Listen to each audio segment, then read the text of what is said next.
everybody, and welcome to day 663 of Rhys' stories. And today I'm going to be reading you a story in this book called 365 Animal Stories and Rhymes for Boys, called The Donkey and the Load of Salt. One day a merchant went to collect some sacks of salt from the seashore. He piled the sacks onto the back of his donkey and they started to make their way home. The donkey struggled to carry the heavy load, and as he crossed the shallow river he slipped on the wet stones. Splosh! The sacks tumbled into the water. By the time the man had picked them up, most of the salt had been washed away.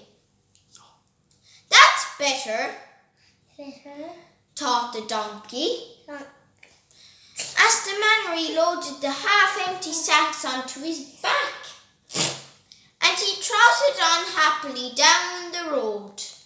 The following day, the merchant went back to the seashore. Now, to get more salt and loaded up the donkey once again. Now the donkey was very annoyed at having to carry another heavy load, so when they reached the river on their way home, he remembered what had happened the day before and pretended to slip. Splash!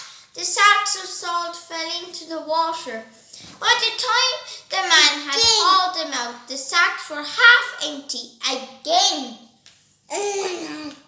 Much to the donkey's delight.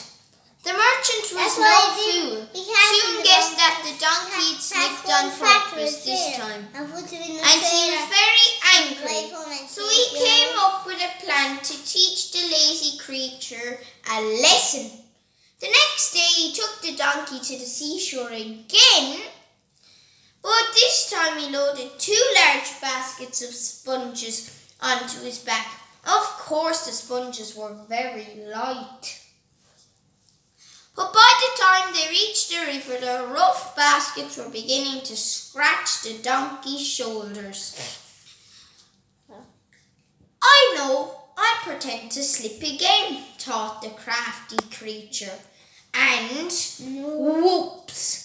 He tipped the sponges into the river. To the donkey's surprise, the merchant did not get angry. He just picked up the sponges and put them back into the baskets. "Oh no," groaned the donkey as the baskets filled up. The water-soaked sponges were so heavy. He had no choice but to struggle on home, carrying a load 10 times heavier than before. And the Aesop's moral to this story is one solution does not fit all problems. So, I hope you enjoyed that story called The Donkey and the Load of Salt in this book called 365 Animal Stories and Rhymes for Boys. So don't forget to subscribe. Turn on the post notification bell, share, like,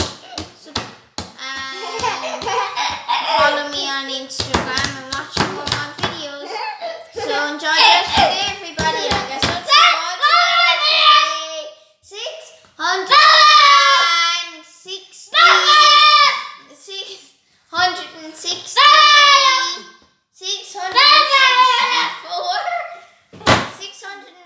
664 of Rhys' stories. So sorry about my brother. He gets a bit too excited, and his hair is wet because he's out of the bath. So I guess we'll see you all tomorrow for day 664 of Rhys' stories. So bye everybody.